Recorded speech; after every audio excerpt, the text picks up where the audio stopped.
Tarım ve Gıda Etiği Derneği Target'in Korona Günleri Sanal Konferansları dizisine hoş geldiniz. Ben Berivan Alkaş. Derneğimiz adına bu konferanslar dizisinde size ev sahipliği yapacağım. Konferans dizisinin amacı Covid-19 salgınının yaşandığı günlerde tarım ve gıda sisteminde yaşananları değerlendirmeye çalışmak ve sistemin geleceğine dair düşünsel katkıda bulunmaktır. Bu sunumda Food Systems Akademisi kurucusu ve Food Ethics Council üyesi Sayın Geoff Tansey, Reflections from the UK on Covid-19 and Our Food Systems başlıklı sunumunu yapacak. İyi seyirler dileriz. Merhaba. Hello. I've been asked to give you my personal reflections from the UK about COVID-19 and in particular about its implications for food and agriculture and our food systems. Overall, we've not done well in Britain. Latest confirmed figures just after mid-May 2020 show almost 35,000 people have died, many of them in care homes, but the total death toll is expected to be considerably higher, with Britain having the highest death toll in Europe at the moment. Frankly, it's all rather depressing. One person in our household is in the extremely vulnerable category and should be shielded from outside contact. So we're all self-isolating till at least the end of June, which we're also doing to protect her. Friends are doing food shopping for us in local shops and bakers and sometimes supermarkets.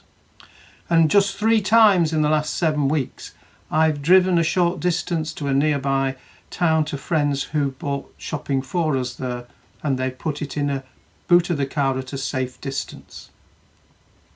Now we're fortunate to have a large garden and of course I've been doing more gardening and cooking. But I think the big lesson is that we in Britain at least were not well prepared enough to deal with a pandemic. Despite warnings and despite having time from the first outbreak in China to take more action sooner than was taken. There seems perhaps to have been a sense that it wasn't going to affect us much here. Indeed, some people talk of a sense of British exceptionalism, with a kind of nostalgia from our imperial past and a focus on past victories in the First and Second World War. Now I'd like to show you a slide I usually show at the end of talks, and if you're at the 2019 conference you may have seen this. Here's a picture of the Earth from space. In 1972, it was the first time we'd ever seen it. Now, wherever we are, whichever country we live in, whichever belief system we follow, it seems to me this is the big picture of what we should call home. It's a stunningly beautiful, amazingly diverse planet on which there are many peoples with much diversity in cultures, abilities to live in different environments and cuisines. And what is global is local, and what is local is increasingly global. And this has never been clearer than from this pandemic, which originated in one place, in one country, and has become global and affected everybody in some way or another. We also need to have a long-term perspective. As an individual, each of us probably has a 200-year personal stake in what happens on this home of ours. Looking back to our grandparents or forward to that of ours or our friends' grandchildren. Now the last global pandemic on this scale was in 1918 after the First World War, and it killed more people than in that war. And a very few people are still alive who remember that. Very few.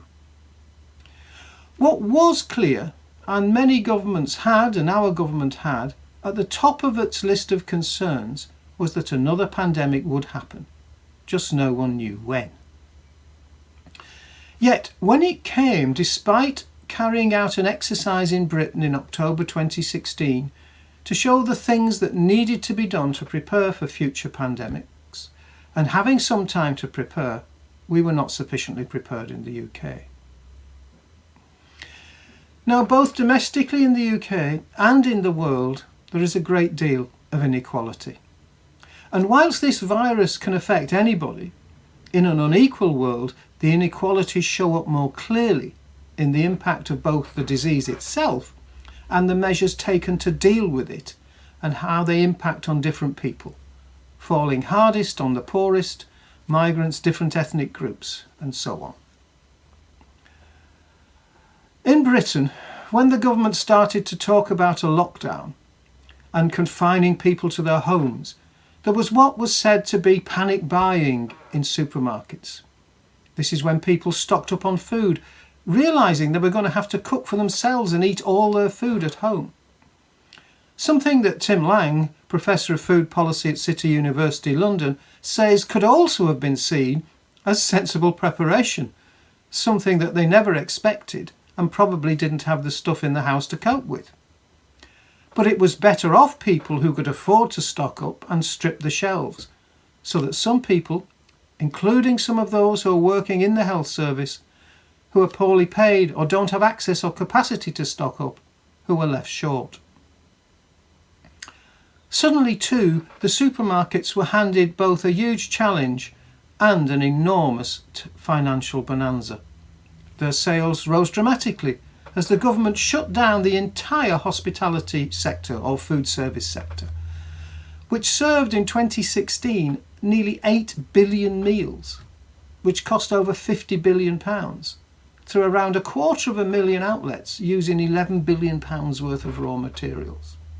Overnight, this had a huge impact on many specialist producers, small businesses geared up to supplying the catering trade, butchers, bakers, fruit and veg suppliers, seafood producers and many more. Some had to restructure themselves to try and become delivery businesses to households. A large challenge if you're basically used to selling in catering pack sizes.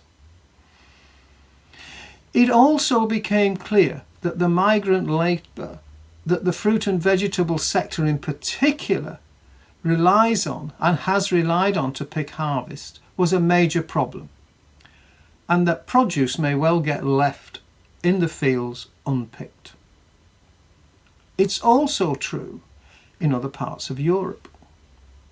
Now, there were attempts to recruit many British people into the labour market to pick fruit and vegetables in the field.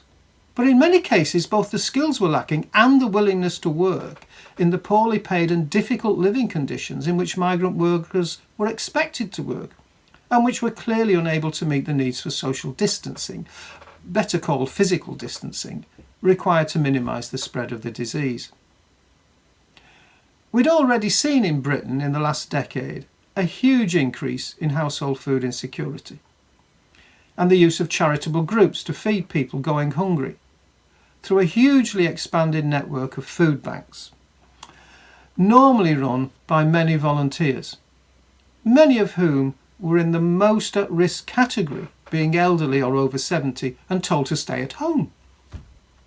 As well as impacting most of the elderly population, of whom I'm now one, COVID-19 also affects people with underlying health conditions such as diabetes, heart problems and cancer, many of which are dietary related and affect the least affluent most. Now in Britain, we very much eat the world, with about 50% of the food we consume coming from outside the country, around 30% from the European Union, and another 11% from deals that we currently have through trade deals through the EU, which will have to be replaced by subsequent trade deals now we have left the EU following Brexit. And while our self-sufficiency rate in cereals is around 62%, 75% in red meat, 77% in dairy, it's only 23% in fruit and vegetables. We produce very little fruit and vegetables in the UK. We use very little of the land that we have, despite growing have the capacity to do so, with less than 3% of land used for crops devoted to fresh vegetables and less than 1% to fresh fruit. Supermarkets have adopted a just-in-time system borrowed from the Toyota manufacturing system with just-in-time deliveries. They don't have major stocks. They don't have huge warehouses. They have been able to increase supplies over the last few weeks and are now more or less, as far as we can tell, meeting demand. although I can't really tell because I've not been out there to look. But it's really quite a fragile system. The links in it are long and tenuous, and Covid-19 has really exposed the fragility in this system and the inequalities. And in the midst of this pandemic, out comes a book by Tim Lang called Feeding Britain, Our Food Problems and How to Fix Them, which takes a detailed look at this current system that we have in Britain. I have an interview with him on my blog, which I encourage you to listen to because I don't have time to go into it here. As well as describing and discussing the system, he looks at the 12 very interconnected problems in it and how dealing with them shows why you really need to think about the bigger system reform to fix what's going on in our food system, not just in Britain, but globally. And so I really would like to step back from thinking just about Britain, or you just thinking about Turkey, a country I greatly enjoyed living and working in, but which has undergone huge changes in its food and farming systems as far as I can tell since I first went to Turkey in the late 1970s. Then I think it was basically a food self-sufficient, possibly food exporting country. And now I believe you have quite a high level of imports. You have many fewer farmers. You're building on a lot of really good agricultural land. We really need to stand back. Whether you're looking at this from a British or a Turkish or an American or Indian or whatever point of view at the impact of COVID-19, and ask what kind of world do we want after this upheaval? Do we have the ways of governing the world, the kind of research and development focus, the kind of farming systems, fairness in our societies that will enable everyone to eat well, which is what we need if we're going to have healthy, fair, sustainable food systems in the future. About 10 years ago, the Food Ethics Council, of which I'm currently a member, set up a commission on food and fairness to produce a report called Food Justice. In that we talked about 3 elements of food justice: fair shares, fair play and fair say, within our food systems and within our societies. Now, fair shares is about equality of outcome, so it is differences in well-being, our health, our wealth, our happiness, that determines if a given state of affairs is fair. Fair play is about there being equality of opportunity, so everyone has equal access to the means to bring about favourable and desired outcomes. Fair say is about ensuring everyone has a reason to lead lives they have reason to value and have a voice and are able to participate in shaping the decisions that affect their lives. I think if we use food as a lens at which to look at the world, as Caroline Steele does in a recent book, Citopia, How Food Can Save the World, we can see how far away we are from having a fair and peaceful world. I've also got an interview with her on my blog I encourage you to listen to.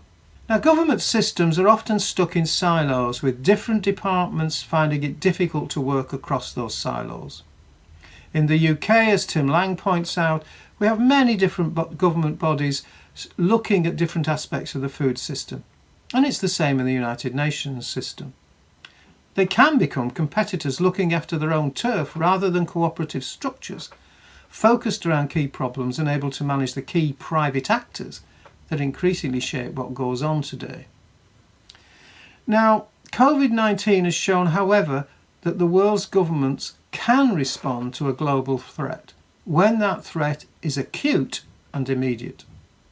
However, it's also shown the inadequacy of current political leadership in many countries around the world, either in downplaying or not taking seriously the threat, or failing to rise to the level of international cooperation and transparency that you need to effectively deal globally with this pandemic, or to support those global institutions that we need to be effective in looking after health, food, environment, such as the World Health Organization and the Food and Agriculture Organization of the UN. Yet there are bigger and more devastating threats to our future, likely to undermine the capacity of our food systems to deliver sustainability, environmentally and ecologically sound continuing supplies of food. And the two in particular, climate destabilisation due to climate change induced by fossil fuel consumption over the past couple of centuries and its continued use today, as well as the massive loss of biodiversity, both globally in wild systems and in our agricultural systems.